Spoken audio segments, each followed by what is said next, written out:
Good evening and welcome to another episode of Unstoppable Overcomers. I'm your host, Dorothy Odell. I'm also the owner and founder of Unstoppable Overcomers Productions, where we are a full service agency. So go check us out at www.unstoppableovercomers.com and check us out and see how we can serve you. With that, I have the distinct pleasure of bringing Joe Frankie to the show. Welcome, sir. How are you? I am fine. Thanks for having me. Absolutely. First of all, I have to say thank you for your service. Uh, Joe has 30 plus years in the U.S. Army. I made sure I said it right this time. I said Air Force in the green room. We all know how that goes over when we talk in our We veterans. fixed it. We fixed it. This guy is like, I love talking with you. You're just always so cheerful. And so, well, thank you for deciding to join us here tonight. We truly appreciate you, sir. I'm glad to be here. Absolutely. So tell us a little bit about yourself, Joe. What is it that you're doing now before we get into your overcoming story? Well, I'm at that stage where you're doing what people ask you to do. So, for the most part, I'm doing a lot of coaching, and that's assisting people that they know if they know where they are, and most people do, and they know where they want to go. Then there's a way to build a LinkedIn bridge to get them from where they are to where they want to go. Because a lot of people do not know how to merchandise themselves to get what they want. And what I found in working with people over the years that their own subconscious gets in the way. And I was able to kind of help them get around that and see the world in a different way. And then they could march off, in the direction that they wanted. And with that, that's led me to consult on with the people I coached, helping various CEOs in their organizations and helping them develop their C-level leaders, really from a leadership perspective. Great. And I learned a lot of that because I've spent 8 years in recruiting, executive recruiting. And I saw, and I currently see what it takes in order to get yourself sold, so that you win the day and you get what you want. And that combination has really helped me. I love all of that. So let's take it back a little bit. So 30 plus years in the U.S. Army. Like, you have got to have seen a lot, sir, in that time. Tell us a little bit about your time in the Army. Well, I graduated from high school in a small South Texas town of Los Fresnos. It was an agricultural community. And a month after I graduated from high school, I was at the U.S. Military Academy at West Point. And I had no clue what that was really about, but I found out real quick. Anyway, I knew it must have been serious because my mother said, hey, look, a lot of the community has spent a year trying to help get you to this. So you either go there and come back with your shield or on it. Yeah. In other words, you were going to die trying. So I thought that was pretty good advice. Once I entered the Army, I was commissioned in the infantry and was assigned to the mechanized infantry. Did that with the 2nd Armored Division at Fort Hood. The next assignment was with Special Forces, which meant I went to Special Forces School, and then later assigned into a Special Forces unit and had an A detachment with a special mission, special atomic demolition munition. So that's all in the past. Those were all done away with, but it was an 80-pound nuclear weapon that you could demolish stuff with. So, Wow. like dams and airports, runways, that kind of stuff. Right. But anyway, did that tour, then was assigned to I did my company command in the 82nd Airborne Division, learned a lot there. Went to graduate school at the University of Arkansas, got an MBA in my alternate area, which was maintenance management, and then did an instructor tour for 3 years teaching ROTC, Army ROTC at the University of Arkansas in Fayetteville, Arkansas.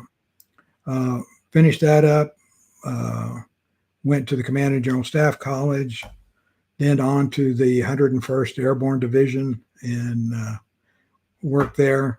So basically, 14 years as a warfighter, Special Forces, Airborne Infantry, Air Assault Infantry, Mech Infantry.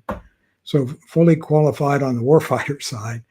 And then I transferred into the Quartermaster Corps, which was basically logistics, the business side of the Army. It just had additional assignments as a senior logistician, solving bigger and bigger logistics problems throughout my tour. My last assignment was Chief of Staff, Installation Commander at the Army and Air Force Exchange Service, which is like the PX is like the Walmart for the U.S. military. And, retired out of there in 2004, but did take the organization through all the changes post 9/11, which was massive. Anyway, right. Kind of a nutshell of my Army career, and then entered the private sector and been doing various things in the private sector, all the way from putting deals together, working with knowledge transfer companies, doing executive recruiting. And that's kind of where I've found my niche, because people, when I was an executive recruiter, people were always coming to me, Joe, can you help me with my resume? Can you help me with my profile? And the company had a policy that we didn't talk to job seekers. So I said, I remember you telling me that in a pre-interview. Yeah. I said, okay, guys, I'll help you, before breakfast. I can take some calls at lunch and I can work with you, in the afternoon. So the first batch I worked with seemed to get interviews. They got hired, and then they told all their friends and family. And then the next thing I knew, I was getting calls at 5 o'clock in the morning, 11 o'clock at night, with people that, just looking for help. And so my wife said, hey, either go back to your day job or make a business out of this. And I said, why do you think I ought to make a business out of this? And she said, well, Joe, I'm listening to you talk to these people, and you sound like you're developing officers in the Army. And all of a sudden, it was a blinding flash of the obvious. Okay, what I really know how to do and what I did in the Army was career develop people. And I think there's a huge need for career developing people out there. Certainly, I've had my share. I think we were talking about it today. This weekend, I coached my 725th executive, veteran, or student. So they range from age 14, wanting to get into a very special private high school, all the way to 84, wanting to get back in the workforce. And he did. And at 84. At 84.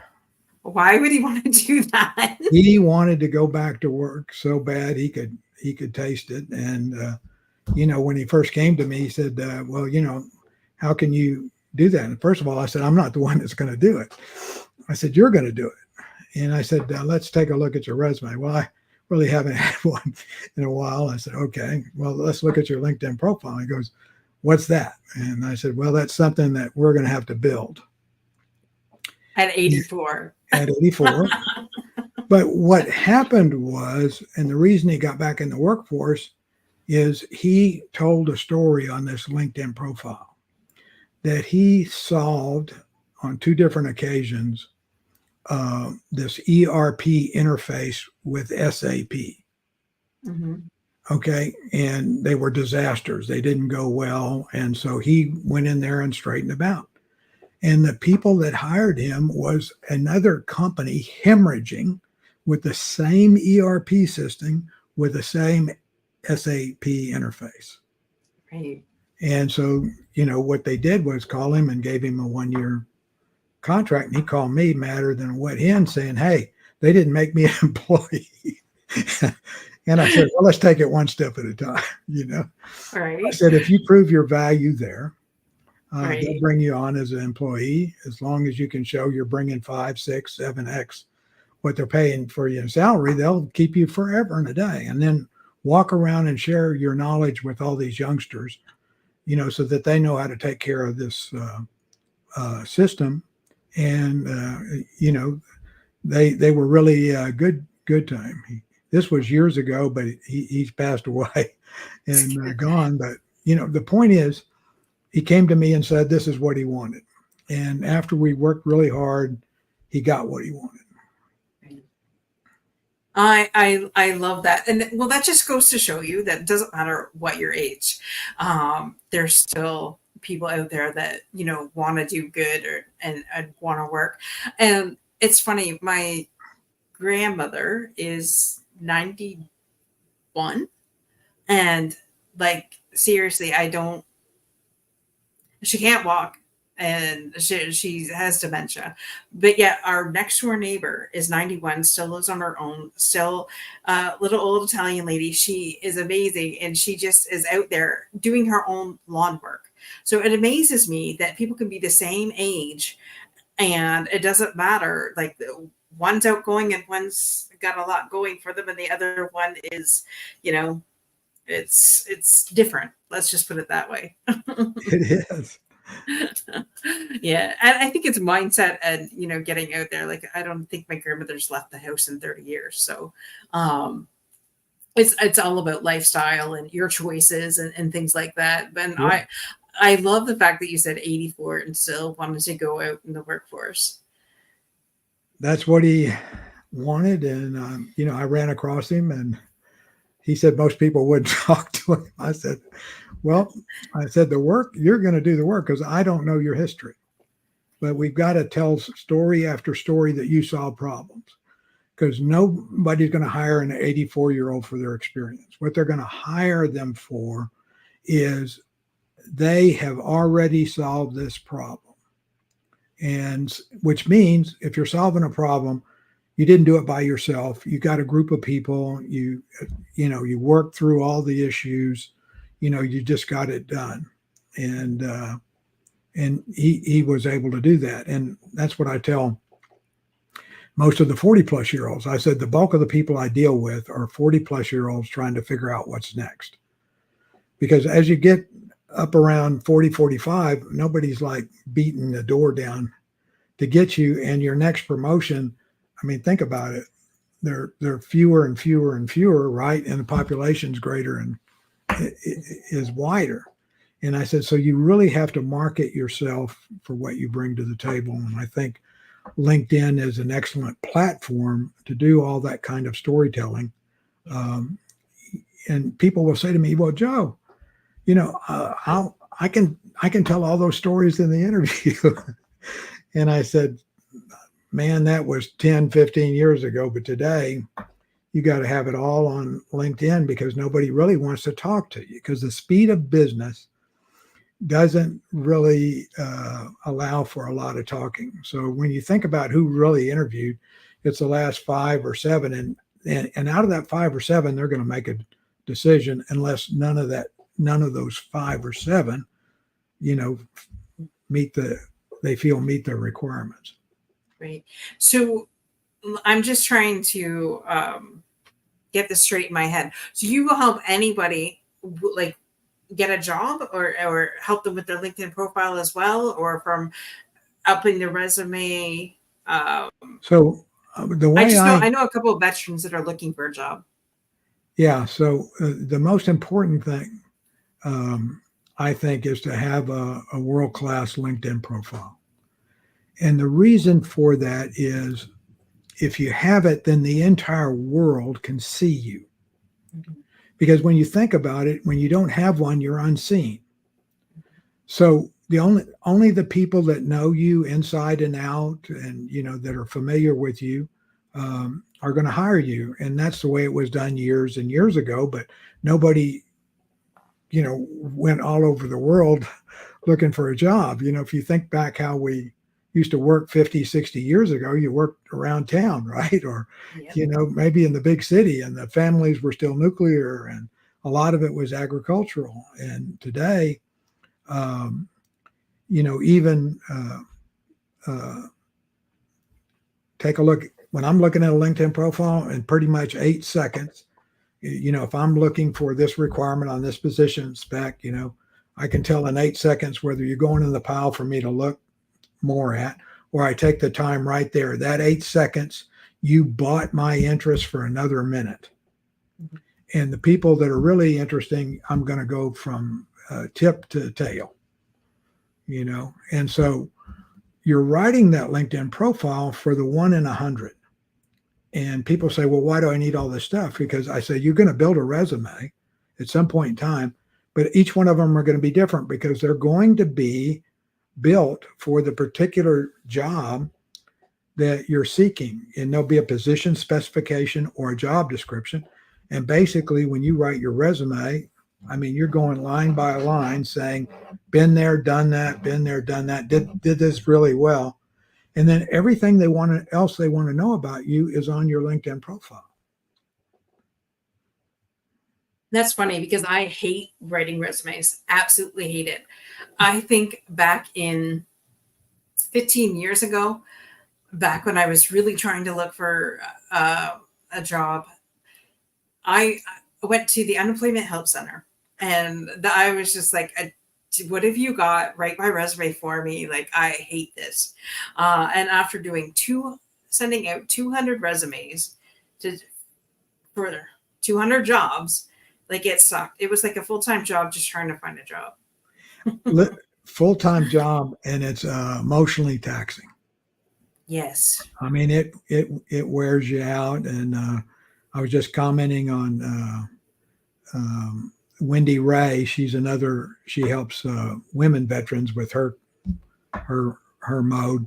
So I made a comment on a post today, and the post centered around self-doubt and how female veterans or women veterans should, here you need to address that. You need to step out of your comfort zone, all those kind of things. And I put a little post on there. I said, my lowest point in my life was when I transitioned, because, here I am, and I think I'm going to pierce the corporate veil. And you find out real quick that, they've already got enough executives. They don't need an executive. And, you've got an engineering degree from U.S. Military Academy and 3 master's degrees. You've been there, you've done that.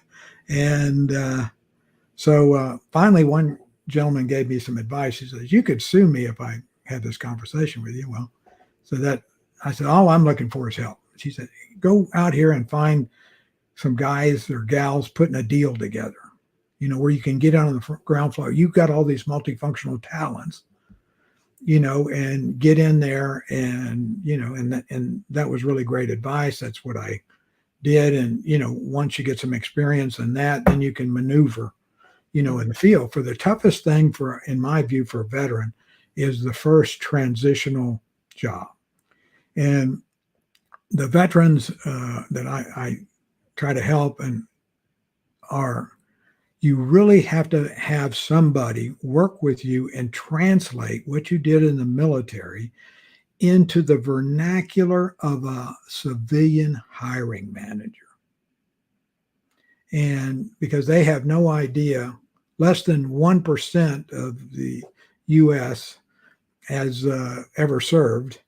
If you go back to the 70s, it was about 20%, and so consequently, there's not that much knowledge out there. So it's your job to put this in terms that they can say, okay, yeah, all right, you got this, And so when I first retired and I figured out LinkedIn, I got on LinkedIn 20 years ago and been coaching on it for 19, but most of them were with veterans, really using that as a platform to help translate what they did in the military into civilian terms. Right. And like I said in the green room, I don't know of any veteran that doesn't have exceptional leadership skills. Because that's what you guys did. Uncle Sam made sure you had leadership skills or you were out. Well, I mean, you certainly didn't get promoted because every promotion gave you a little higher authority and expect you to get more done with your leadership authority. So yes, you either, I mean, it was, hey, they throw you in the deep end and you kind of swim or you don't. Right. Right. Yes. That is 100% true. I love what you're doing. And as per typical, veterans serve veterans, and making sure that no man left behind, whether you're in service or not. So love that. There's one other thing that I've learned over the last 3 years in serving our veterans is you guys will never take your own kudos. So, if somebody gives you the props, you're not the first one to say, hey, yeah, this is what I've done. And you don't toot your own horn. So if I could give any advice, not that you want it from a civilian, but make sure that you do toot your own horn because like you guys are amazing. Resilience is like leadership and resilience. There's no two ways about it. Well, the cauldron of military leadership is ambiguity, right? Because at the end of the day, the enemy has a vote on your plan. That is true. So consequently, you have to adjust, and you have to adjust quickly, and that kind of things, and the training that goes around getting you to get comfortable with adjusting. I think that's a cauldron that when I've seen it try to be replaced in the civilian world, it's hundreds of thousands of dollars. Creating these system of teams where people are at risk, and that kind of stuff. So they do have it, and but I want to go back to what you first said. Tooting your own horn. It took me years to finally figure out. Okay, get your LinkedIn has your honors and awards. And I run across all these military veterans, and they said, well, I don't have any honors and awards. And I said, do you have an honorable discharge? And they say, well, yes, I do. And I said, do you realize that I work with companies that search for the term honorable discharge, and you don't have it on your profile?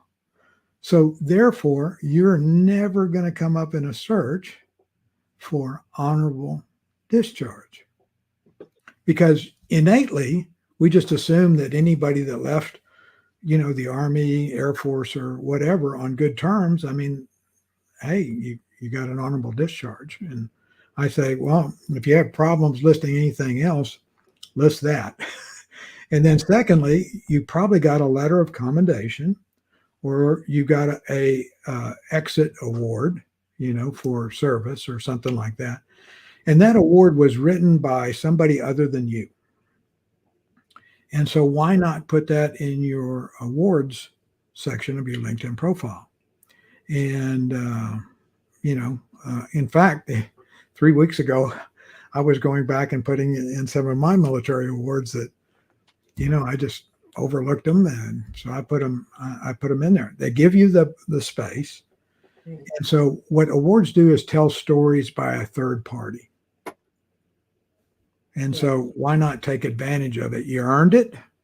I love the phrase Dizzy Dean, a baseball legend in America, said, it ain't bragging if you've done it. That is true.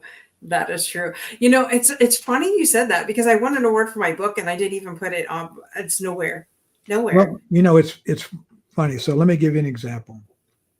So Lori Ruff, my co-author, and we wrote a book called LinkedIn, the 5-Minute Drill for Executive Networking Success. And when we first wrote it, we competed it in a worldwide ebook competition. All right. and we won gold for career development and silver for business. Oh, And so for the longest time, I didn't put that in the award section, but it's an award. So I put the book in the award section. But there's also a publishing section at LinkedIn. So the book is on how we got the book published. The award section tells all the specifics about the organization that rendered the awards and how they did it. right. Wow. I thank you, because I wouldn't even thought to. What if is there somewhere like if you were written in a magazine or anything like that? Yes, yes. So, for example, I worked on meritorious unit citations where a group of us put together, it's like a book almost, all the things that the unit did, and it, had to go before a board and, be evaluated and all that kind of stuff. So, I had somebody that told me one time, well, we worked on a unit, a meritorious unit commendation, and we didn't get it. And I said, well, put it in there. I said, why? We didn't get it. And I said, the fact that you worked on it is a story in itself. And I You said, were nominated. Yeah, you submitted it. Okay, Yeah. what they did with it was their problem. But a group of people, and you need to list all those people in there, because I'm a big believer in LinkedIn is where I find whether you're a team player or not. And people say, well, how do you know if I'm a team player? Well, I'll go through LinkedIn and see if you gave credit to other people. And LinkedIn has sections where you can do that. Mm-hmm. And in the recommendation people. Yeah. And so people will say, Joe, here's my references. And I said, well, I don't need your references. What do you mean? He said, this guy spent some time writing the reference. I said, I'm going to go to your LinkedIn profile, get your references off your recommendations. And he said, well, I want you to use this reference. And I said, well, get that guy to put it on your LinkedIn profile. He said, well, he'll never do that. And I said, well, does he really mean it? Ooh. So my point is, if it's on your LinkedIn profile, that's the same thing that the person that has hired me to go find them, it's part of your package. Mm-hmm. It helps you look better. This is, you make choices about how well you're going to put forth your effort here. And same way with storytelling. Yeah, it's hard work, but you tell story after story that you solve problems, because what everybody's looking for, what I'm looking for, what my clients are looking for, they're looking for people that can solve their problems. Their problems are listed on the position specification, the job description, And so what I spend my time doing when I'm doing the search is I'm going over LinkedIn profiles. Does Dorothy have these three elements? Okay, if she does, let me read her entire profile, because she might go in the pile that we're going to look, try to get 15 and take that down to 5. That is so true. And, it's funny because I know I have, I think, at least 12 to 14 recommendations on my LinkedIn profile. But it's been a while since I've asked people for them. And then, I always go and give people some too. So, but it's been a while since I've done that. So thank you for the reminder. Yeah. So, especially people that said, hey, Dorothy, you really helped me, and say, well, and then by the same token, there's people that have helped me. And so, I always say, if you're getting, you better be giving. Right. For sure. 100%. Well, it's the law of reciprocity, right? It's, love it, yeah. If there's one thing I've learned over the last 3 years, it's if it doesn't have to be monetary in order to gain something from somebody. It's definitely just writing a great review or recommendation to somebody goes a long way. The time and consideration that somebody gives to write something for you, I think, is more valuable than them sending you a thing. Hey, you really helped me. Here's a $300 gift card to Starbucks, because the gift of giving somebody a recommendation keeps on giving 24/7, 365. 100%. 100%. Love that. I will I have to ask my military guys to give me one. It's Why funny because not?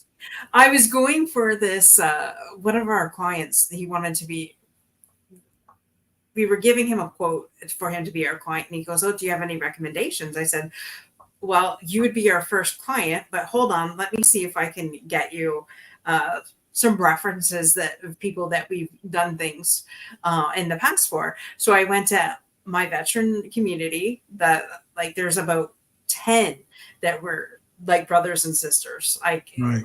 Right. I could, those are the ones I could call up in the middle of the night. Like, we've never met in person, but I can call in the middle of the night and they would be like, "What do you need?"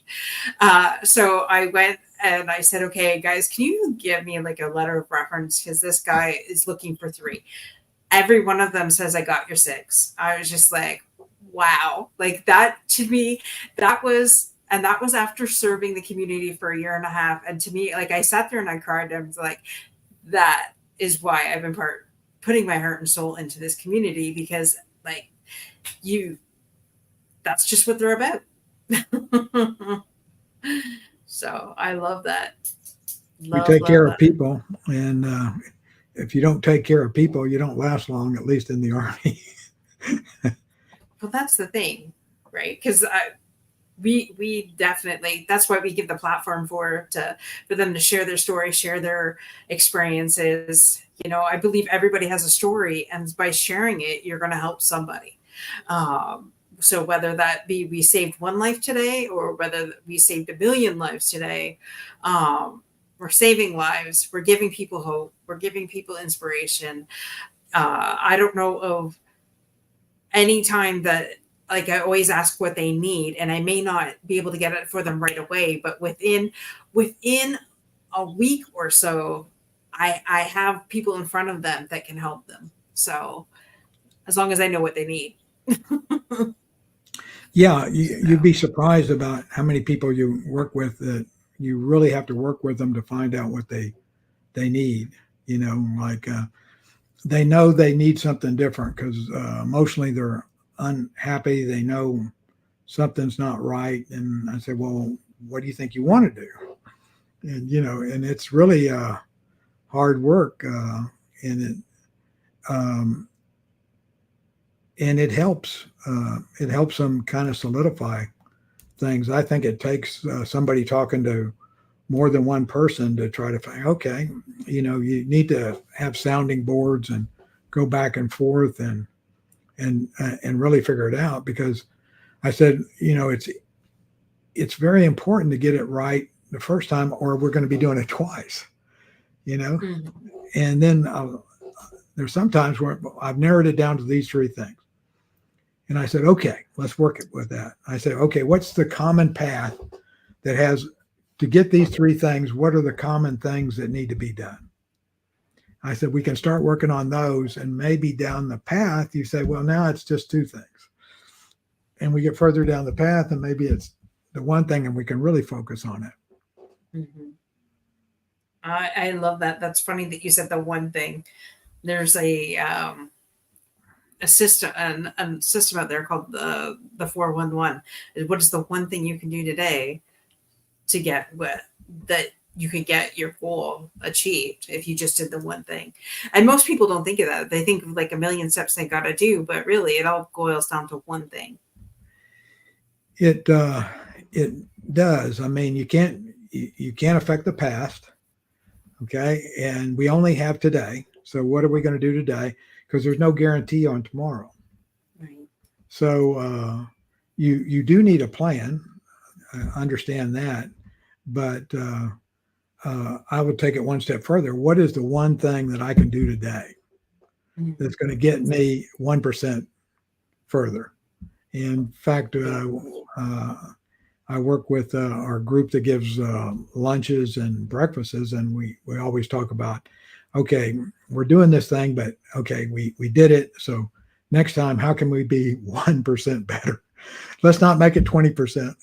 I mean, what one thing, can we do that could make this 1% better? I love that. I think as overachievers like myself, we tend to think of, okay, this is the end goal. But, as a dreamer and an overachiever, I want to really do 10 times that, if I'm being honest with myself.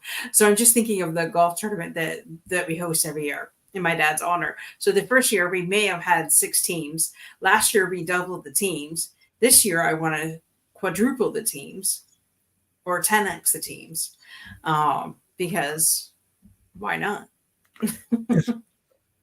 There's no reason why not. But what you're talking is logistics. Yes, And and talking to people. they're always a constraining factor. Right. There usually is. However, I'm being connected by some amazing golf pros. So hey, Yeah. who knows what's going to happen this year? Well, they'll know the logistics because that's their business. That is true. That is true. I'm declaring that we're going to have a golf pro there. That's Cool. what I'm declaring. And do you play golf, sir? You can come on down. It's August 3rd. No, I don't play golf. Really? I played tennis. It's been a while though. I was going to say. So what I do Yeah. now mainly is yoga. Oh, that's cool. Do you know Carrie Stewart? No, I don't think so. Really? I'm going to have to connect you with Carrie Stewart. Carrie Stewart is a Gulf War veteran who owns his own yoga studio in Oh, cool. Oklahoma. Plus, he does online events and he has a YouTube channel. This guy is amazing. I do all my yoga with Carrie. He's the only one I'll do yoga with. So, Well, we used to go to the studio, and then COVID came, and everybody adapted and got it to where you didn't do it in the studio, and it's really worked out for Karen and I well, because there's 30 minutes to get to the studio, 30 minutes to get back, and now we attend the thing in the media room in the morning, and it just saves an hour, which is significant when you got a lot of things going on. right. I love that. Yeah, it's a lot of things have gone online with the pandemic, with COVID, and so I see that it's almost like we don't want to leave our house now. Well, I enjoy leaving. What I didn't enjoy was the trek there and the trek back, and you visit with some of the people 10 or 15 minutes, and I'm not complaining about that. It's just that I like the fact that it's online because I'm accountable. In other words, I show up. I've paid for it, and I'll do it. And Karen was thinking, well, maybe we can do some of this yoga on Apple, and I said, well, they're all business there. They start, and go to the next one. And, I'm still trying to figure out the move. I said, I kind of like the format of what we're doing. So I'm going to stick with that. So do you even do it when you're on the road? Because I know in the green room you said that you and your wife will go and she'll drive and you work. Do it with the computer on the road, but we haven't been because we're usually driving at that hour, and I'm pounding away on the computer and working the headset, and doing the business. Right. Love that. You're such an inspiration, Joe, because a lot of people would just say, wait a minute, I did my 30 plus years. I'm done. And here you are helping more people, more veterans get what they need. What happens is it's a culmination of a lot of things. I mean, all of these things, what are you going to do? Just take all this wisdom and throw it in the trash? When I was visiting Africa, there was a frequent saying that was up everywhere in different countries. And it says, when an old man dies, we lose a library. Mm-hmm. And I thought about that, and most of theirs is oral, records and oral things. And, I just remember that little quote. I like that. I'm going to write that down. When an old man dies, we lose a library. Right. Interesting. I love that. I love that. My grandmother is the family historian. She's got this book that she's kept, I don't know, since before I was born, anyways. And that's 47 years. She knows everybody in the entire family, all her siblings, everybody, her nieces, nephews, great nieces, nephews, when they were born, when they died, everything. So that's what it kind of reminded me with when you said that. Because that's the legacy that she left us until her mind started going. But Well, we take for granted over here that everything's organized or it's going to be digital. I never forget when I was in the Gulf War, I had to go coordinate for some terrain, near this city that we were going to move a bunch of units, logistics units, and put things there. So I needed about, 3/4 of a square mile, which is not small.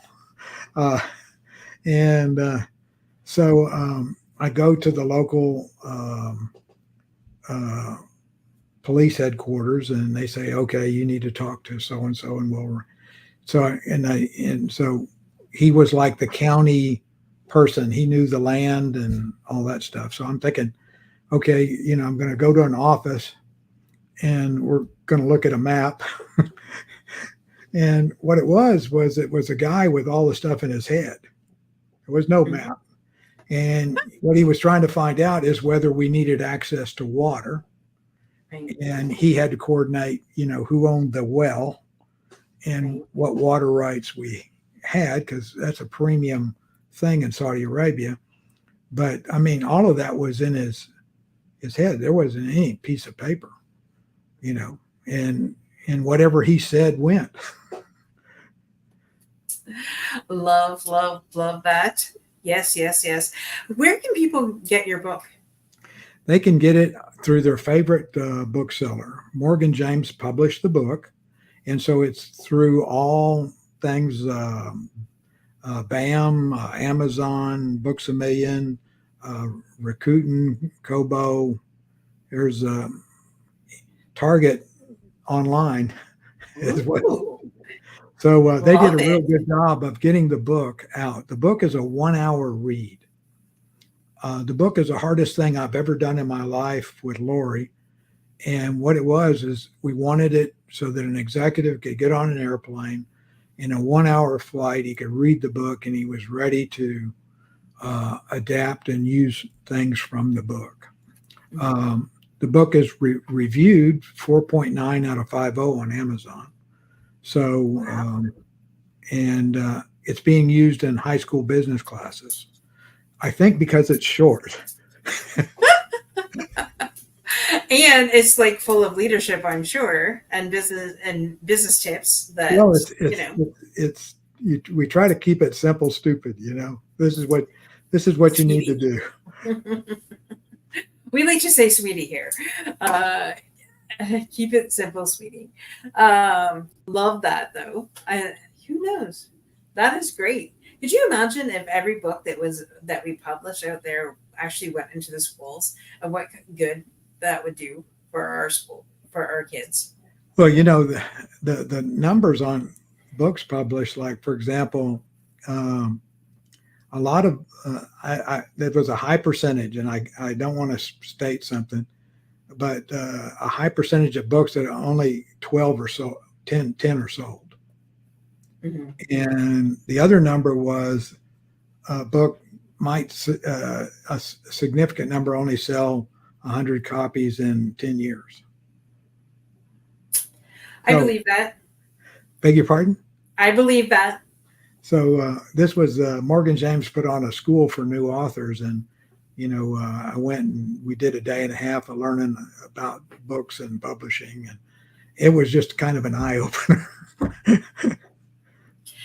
I can imagine. I've always said that I wanted to be like Jack Canfield and be like the New York best time seller and sell thousands of copies of my book. We're not there yet, but we will be. Sorry, there went the internet box. uh, Anyways, with that though, we're going to set time to bring Kimberly, our roving reporter, up on the stage. Welcome, Kimberly. Hi, Kim. Hello, Joe. Hi, Dorothy. Hello. How is everyone tonight? Doing well.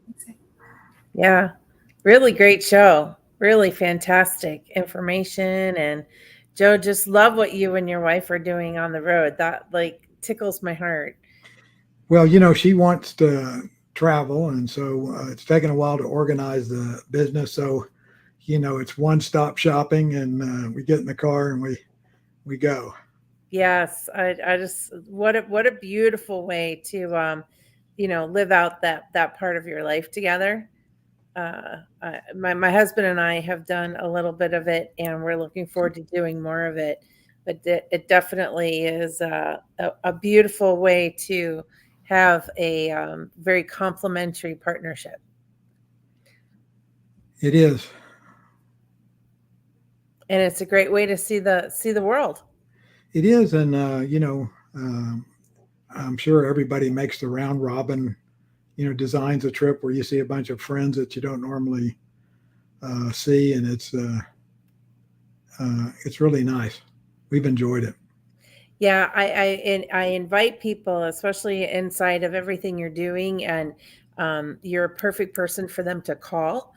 What's really coming over my heart tonight is because you guys are such a great power couple united, right, Dorothy? Like we like to say.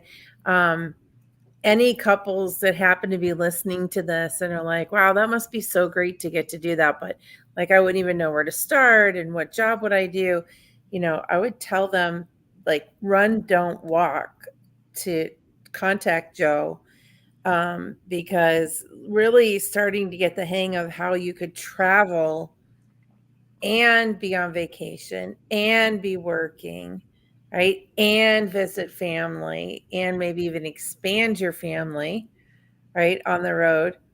It's a real thing. And it's definitely one of the silver linings of COVID, right? Well, Hurricane Harvey forced me to do stuff, to learn stuff. My partner and I, we had a search company. We looked for executives and that kind of stuff. And they put 7 foot of water in the office. And I said, I am not interested in outfitting another office. He said the same thing. He says, I'm going to do what I can from the house. And so we just, that's where we did. So in 2017, I was kind of, well, I can't believe I got to find a way to work in the office and all that kind of stuff. And it took a good 6 to 8 months to figure that out, because you're used to what right? So you've got to pave a way in areas you don't know, and there's nothing wrong with that. And so I learned how to do that. So 2018, so then COVID comes, and I'm already here in the office. All my systems, my internet, is all set up. And so, my business tripled in about 6 weeks, during COVID, because all these people that thought that they were just going to ride into the sunset with their current company, it just didn't happen. So they weren't prepared. They didn't have a current resume. They didn't think this much about LinkedIn and all of that. So the ramp was really high, and it was a bunch of what I call 911 calls. Hey, I've only got 2 months severance. I got a wife and 3 kids and a house payment. Yeah. So we got to get on the stick here and do something. Yeah, really great. And right, like you can take them to a whole nother height, which is not only being able to work from home, but being able to work on the road. Well, I mean, my business, it's really coaching and consulting, branding. So a lot of that's done over the computer and the phone. Mm-hmm. It's usually a combination where we're both looking at something, but we're both on the phone, and we're talking about other things. And the other thing is I've coached these people years ago, and now they're CEOs or senior people, and now I'm coaching their subordinates or whatever they want done. So one of the things I'm really proud of is I've done, 2 generations. In other words, you coach a dad and a student, and I think this year I will do 3, which is a Nice. grandparent, a father, and a daughter getting ready to work on her internship, get her internship while she's in college. Oh, wow. So because Wow. people say, well, when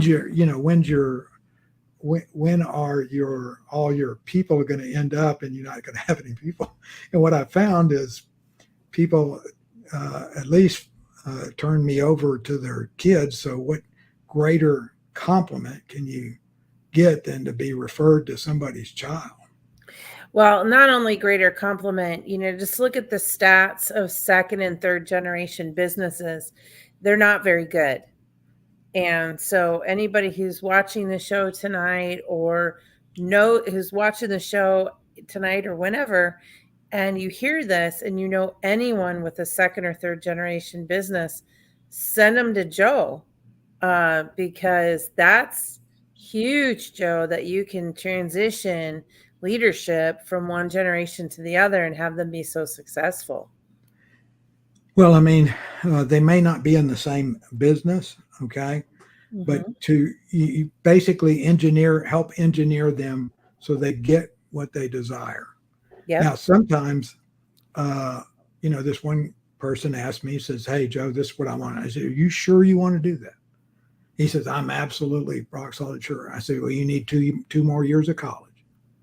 And I said, "Well, I don't want to." He said, "Joe, I don't want to do that." And I said, "Well, get to the back of the bus and get comfortable there because I'm only taking people off the front of the bus." Nice. Okay, so if that's what you want to do, or maybe you need to temper this some. And he said, "Well, what if I just keep trying?" I said, "Well, you keep trying, but the minute they find somebody with greater qualifications that's better, you're out, or somebody's going to find, well, you really can do this, and we were going to underpay him below market, so because they know you can't jump." And part of a LinkedIn profile is making sure everybody, including your current employer, know that you're fully marketable. Yeah, that's fantastic. Fantastic. Well, Joe, we're very excited to hear what your 3 fundamentals are. You ready to share them? Sure. God, family, and country. I think I put on my LinkedIn profile that, I was a citizen first, and then I was a soldier and worked my way up from author to executive to coach. And it's great to be at this point in your life where you've amassed a lot of experience. I was telling Dorothy earlier, I said I've worked with 725 people, and people will say, "Well, why is that number important?" And I said, that number is important because if you work with me and you can't measure what you produce, I cannot help you. And the world cannot help you because nobody's going to hire you say, "I'm a great guy. I do good stuff and I'm ready to go in the interview." No, people want to know what you bring to the table. Hey, I've worked 7 years as a senior project manager. I've worked on 15 project teams from 7 to 23 people, projects valued at $1.2 million to $13.7 million. All the projects came on time, under budget. Okay, I'm going to read that guy's profile or that gal's profile. Okay, but if you say I'm a senior project manager, I've worked for Fortune 100 companies, I've really done good, all that kind of stuff. Okay, next person. Because even if you are that great person, somebody's going to have to spend the time to have you build this, so that your entire package, is credible, so that you can be sold. You're really, LinkedIn is about merchandising yourself for what you bring to the table. and it's nobody's fault if you're under merchandise other than you. Yeah. Well said. Well said. Can you say a little bit more about God, family, and country and your Yeah. fundamentals? So, uh, the good Lord, you operate under the wisdom that has been provided. I think it's an ideal structure, not only for a family, but also for um, a nation of families. Mhm. And it has served me well. And I attribute a lot of the positive things that have occurred to me is because I am blessed and I'm grateful and I give praise that I'm able to do what I can do to help people. Family, um, um, that is the key to everything. And I'm very fortunate. I married a Air Force brat that knew more about the military than I did, and she taught me extremely well. And her dad was a colonel in the Air Force. Her grandfather was a colonel in the Army, and so she was show ready for the military lifestyle. You are And blessed. I was extremely blessed. Yeah. And Well, and Dorothy, there's the Air Force crossover. yeah, You Yeah. you were hearing his wife's side of it yeah. There we go. when we started. Yeah. So, but anyway, and raised, we adopted two boys over time, 7 years apart. We raised them, and they're out on their own with their own families. And I've got two grandkids, and that's grand. And I believe that we owe uh, everything to those that went before us. And there's a lot of veterans that are deceased that couldn't hear that, and they didn't even have an opportunity to live out a full life. And so it's our responsibility to be live a good life in honor of them because they paid the ultimate sacrifice. Notwithstanding the others that are still with us, but are disabled in one form or another because of their service. Yeah, for sure. Joe, there's so much going on right now in our country, in all countries for that matter. What would you recommend to? I mean, I love your fundamentals, right? I would just love them. And inside of, honoring, respecting your country, if there's things happening in someone's country that you don't necessarily agree with or support, or how would you recommend to those people, how in the fundamentals, right, to how do you recommend that they're able to honor their country while also honoring themselves? Well, if you take a country that's going through trials, and we have trials here as well, they're just not major trials. There's plenty of countries out there that getting clean water is a big deal that day. Yeah. And then you add food behind that, and you add the fact that for example, Ukraine was the breadbasket of Africa. It's close. They grew the grain. That's where it went. Well, kind of hard to grow grain in the middle of a fight. Right. Yeah, So exactly. there's all kinds of what I call reverberation aspects of things, and I think we have a responsibility to look at things and do what is right. And people watch what we do. I mean, as a country, and I think it reverberates through. And so, if you give up a little right now, the reverberation later is even bigger. Hmm. Beautiful. Great. Thank you so much for that. Thank you for your fundamentals. It's been a privilege to be with you tonight, Joe. It's a privilege to have been with both you, Kim and Dorothy. Yeah. Dorothy, back Absolutely. Yes. So I want to know, Joe, what are those medals on your chest? Because I've been staring at them. Okay, the top one is a small bronze star. You can wear it on your lapel. Mhm. This is a Special Forces tab. This is Senior Parachutist Jump Master. And this is Special Forces Divers Badge. Nice. And all that means is I was a soldier once and very young. Ooh. But I wear that because mothers will come up to me and say, well, were you in the armed forces? What's it like? I'm got my son, so I brought one person in the Army and one person in the Coast Guard just from talking to mothers that walked up and said, have you been in the service? So we all have a responsibility to recruit for the force. And so that's just my little way of saying, I'll talk to you. I love that. So the dive team, because I have some friends that were in the Navy that Commander Joseph Deterry, he was in the Navy for 25 years.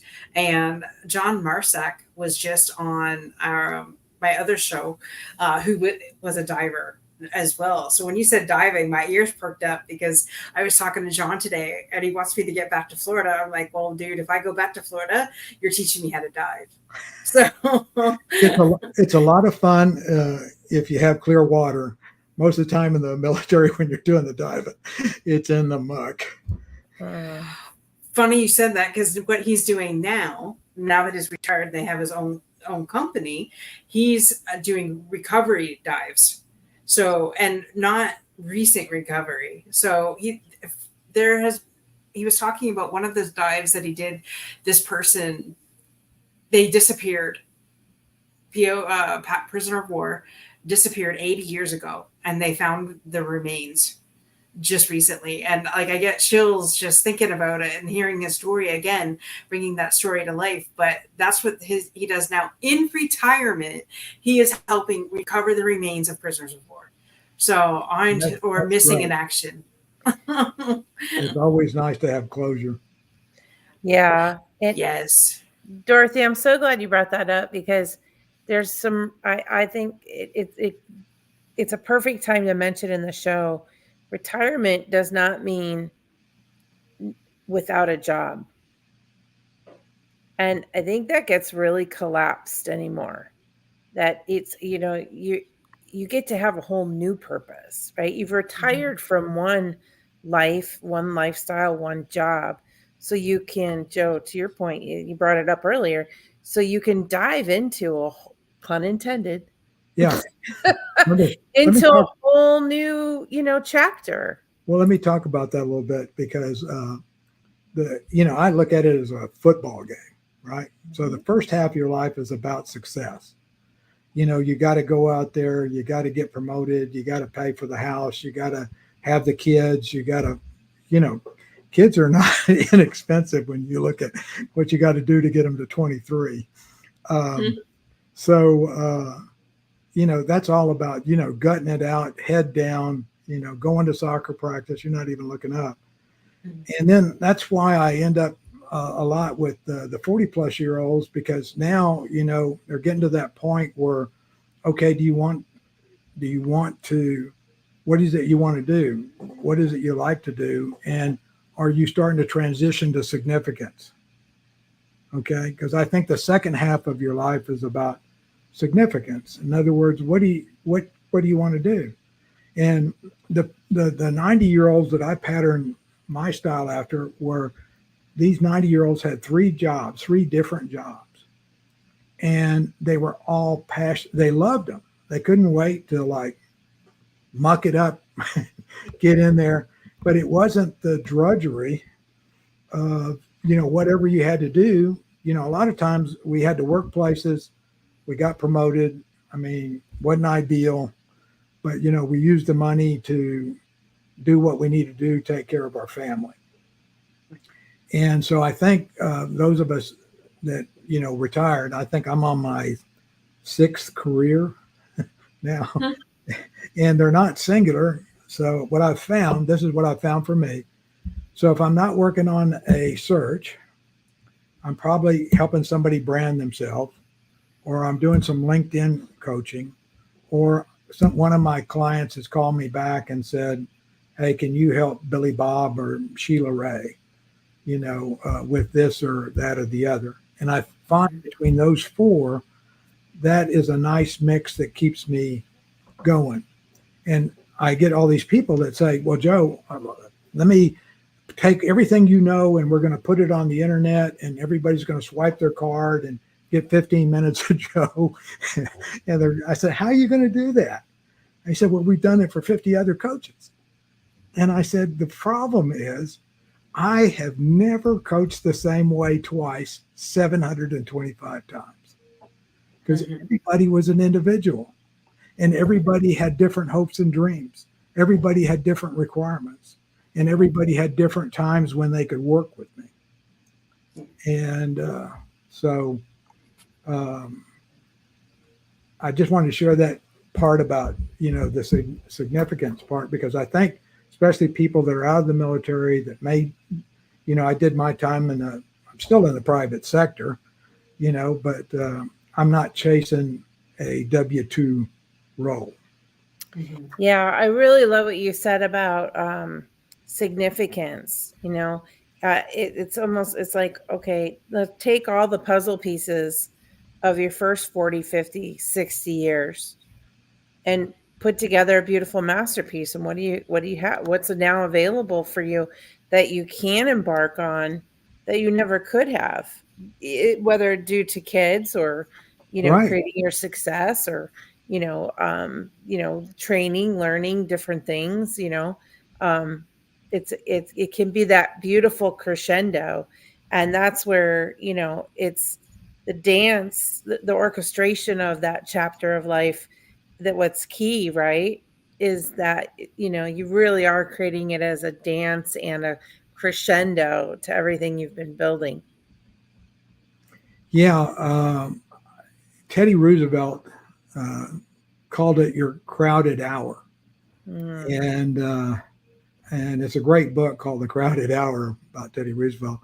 But he thought that you always had to be studying, you always had to be learning, you always had to be doing new things, because the universe, the good Lord, whatever you want to call it, was going to give you this 1 hour which you had to step up to the plate.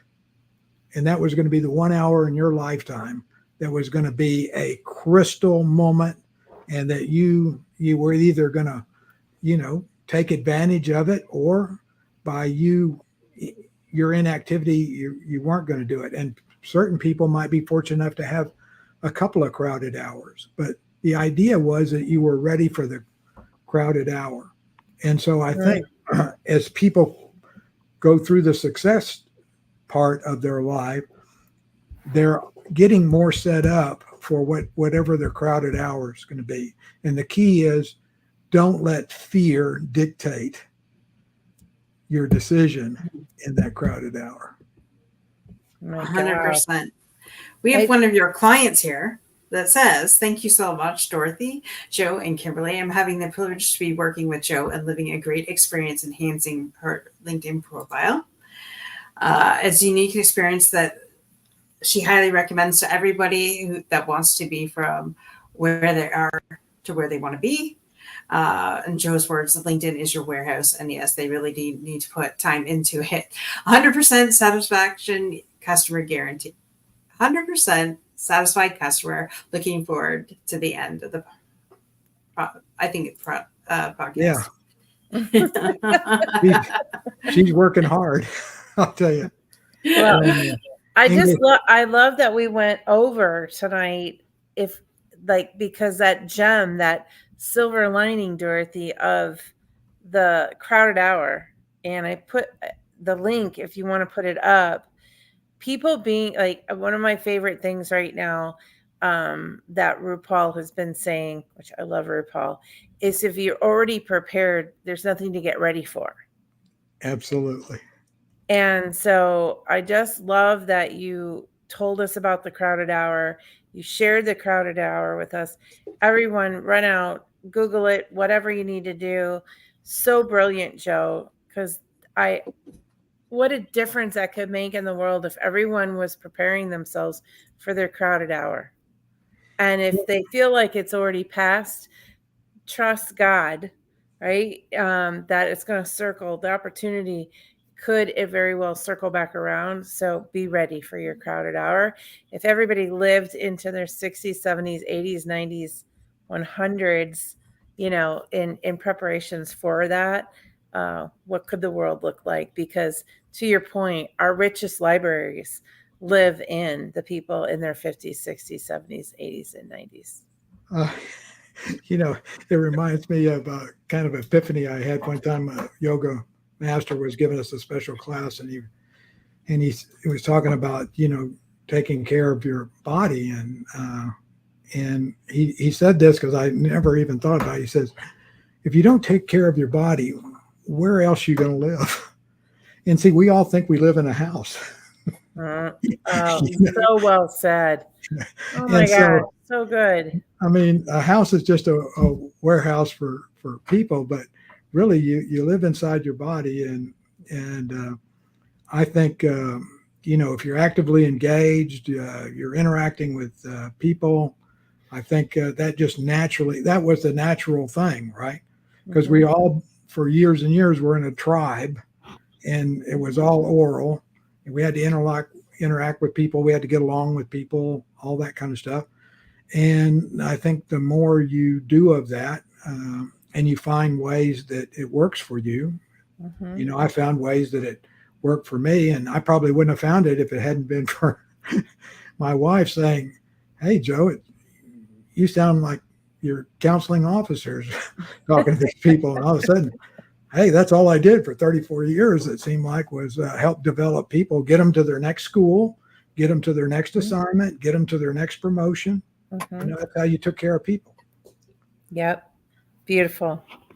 Absolutely. Love that. Well, thank you so much, Joe, for joining us. Dorothy. Thank you, Kim. It's actually been very it was fun. I enjoyed it. We thank you to Anna, and I know there was more than Anna on here, but she's the only one brave enough to post a comment. So thank you, Anna, for doing that. Thank you to everybody, of course, who's going to watch on the replay. Don't forget to go to Joe's website, jfiiiassociates.com. Go check Joe out. Go get his book, The 5-Minute Drill for Executive Networking Success. And for Pete's sake, upgrade your LinkedIn profile, and Joe can help you if you need that. Yeah, I can. All right, guys, be unstoppable in all that you do. Remember, same time, same channel next week, and go subscribe to our YouTube channel, Unstoppable Overcomers, or go check us out over on Roku, Unstoppable Overcomers as well. Love to everybody, and see you next week.